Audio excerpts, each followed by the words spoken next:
Hello, this is V. Welcome to my new channel. Today we will go on talking about Venezuela. Venezuela. Here is the weirdest part. The strangest thing is not that someone got taken. The strangest thing is this. The home city looks like it never heard the alarm. Let me ask you 3 questions. First, why would Trump pick the moon that is most likely to blow up in public opinion? Just take the president, rather?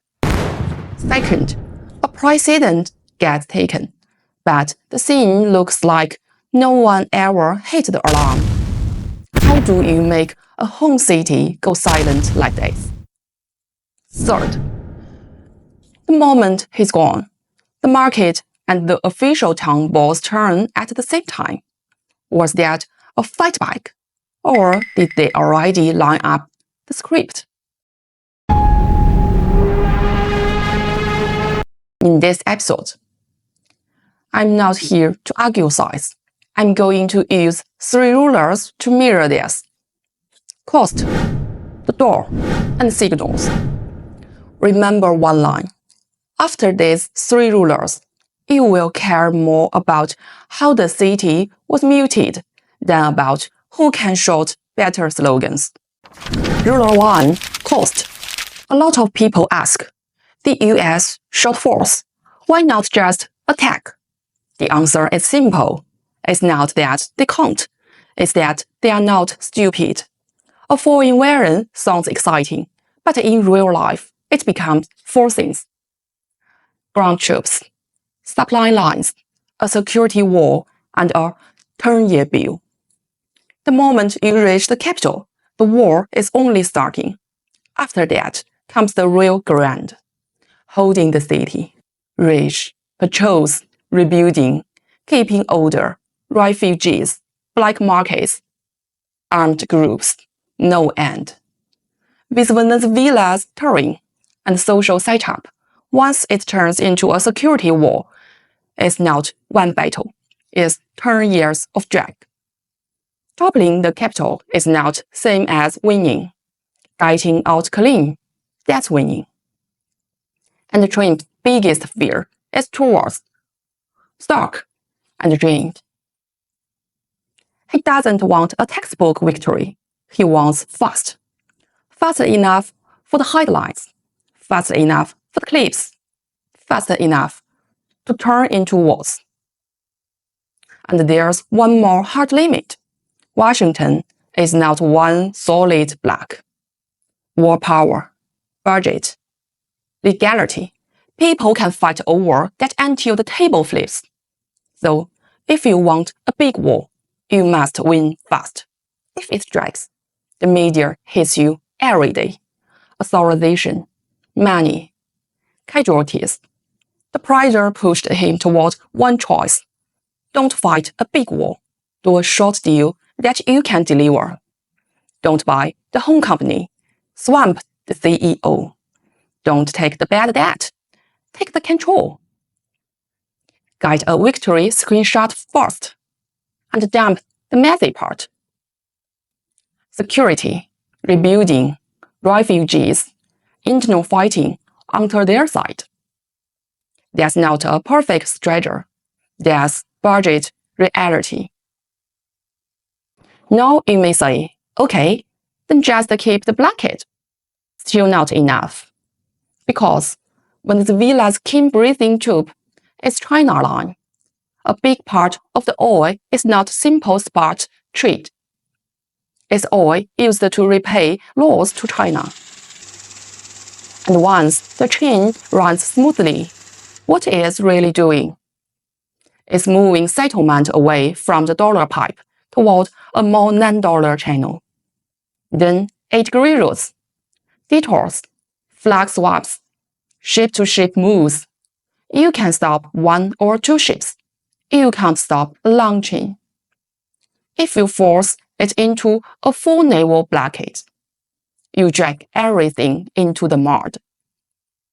Shipping, insurance, ports, trade. Huge friction, huge spillover. and more realistically. If US-China trade pressure is cooling down for now, Trump may not want to flip the table and declare a China fight openly. So the core of the blockade is not seal the sea, it's kill expectations. You don't need to stop every ship. You just need the whole world fear of touching it. Deals get pricier. Insurance gets harsher. Money gets cautious. Channel gets narrow. Cash flow starts to choke on its own. Once it chokes enough, the country splits into two camps. One wants to resist hard. One wants a soft landing. What the US really wants is to grow the soft landing camp. And there's another point. Maduro already had a legitimacy crack. The election was heavily disputed. When pressure rised, aliens do the math, security forces do the math, civil officials do the math. So the conclusion is direct. It's not blocking the sea, it's blocking expectation. Surround until it can't breathe. Then take the person and recite the board. You don't need to cut every root, but you do need to break their will. Rule 2, the door. The operation looks way too smooth.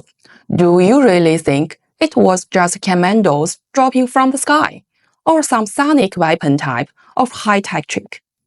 Let me ask you one thing first. Did Venezuela fire back in any real way? You almost never hear a full "we fought back" story. I'm not saying they had to win, but the basic things should exist. Did air defense shoot? Did guards fire? Did units move? Those things are basically missing.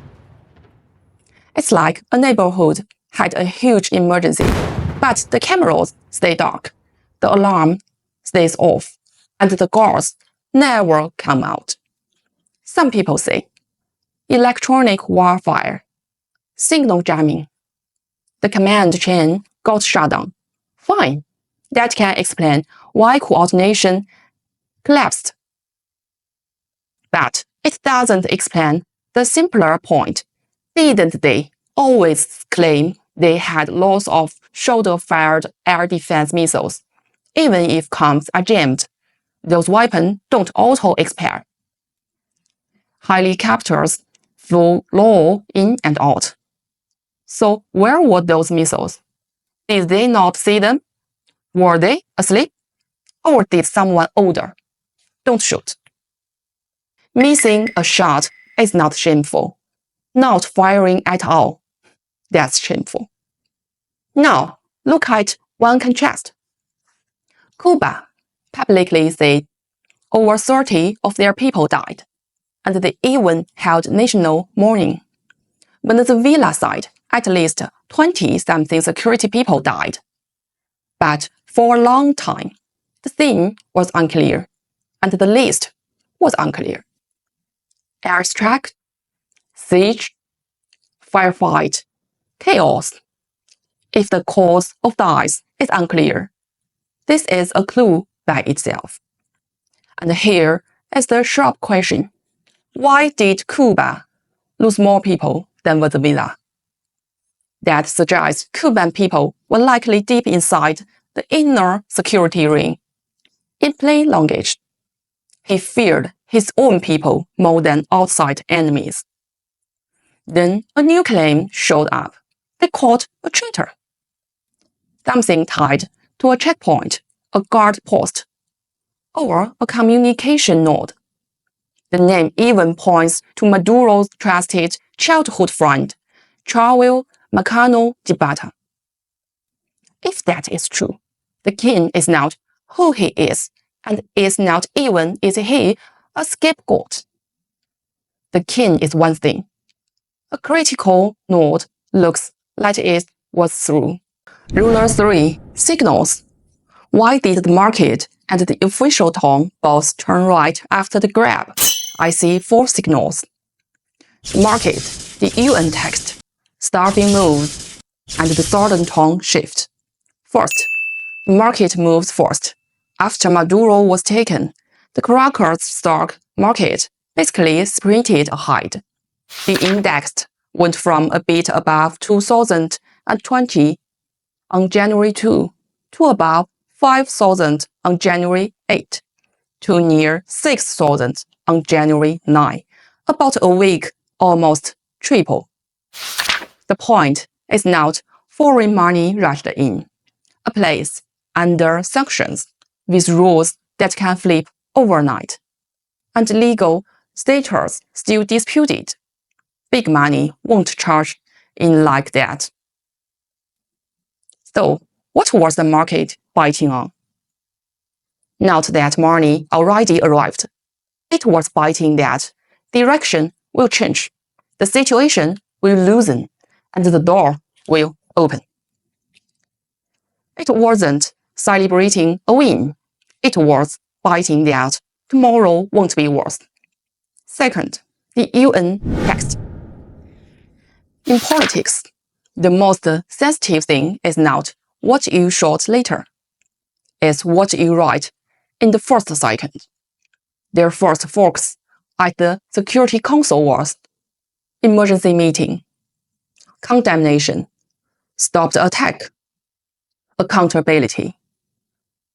Notice, release immediately, and person safety were not placed at the very front. Later, they emphasize proof of life, release, and safety more. It feels like lines added after the public pressure rised. So don't just listen what they yell. Watch what they wrote first. Third, staffing moves are harder than slogans. A huge security disaster happens, and the new minister of the presidency is said to come from the Maduro's security circle. Think about that. Someone close to the old core not only avoids blame, but moves closer to the power switch. In politics, that usually means only 2 things. Either he is the king to stabilizing the machine, or he picked the right side earlier. Failures plus promotion doesn't look like punishment. It looks like a handover. Fourth, the tone flips fast. At first, condemnation, complaints, UN moves. Then, very quickly, we are willing to talk, willing to cooperate, especially on oil and gas. You even see approaches like, we welcome US energy cooperation. They push the restore contact and even plan to send an envoy to Washington. Externally, they need a legitimacy story. Internally, they must hold 3 things: oil, money, order. Venezuela's base reality is simple. The economy has been bleeding for years, and the society is fragile. Outflow is at the 7 million level, roughly 1 out of 5 people. In a place like that, the market's biggest fear is not who is more righteous. The market fears one thing: will the door open tomorrow or not? Will cash flow return or not? The move itself can be rational.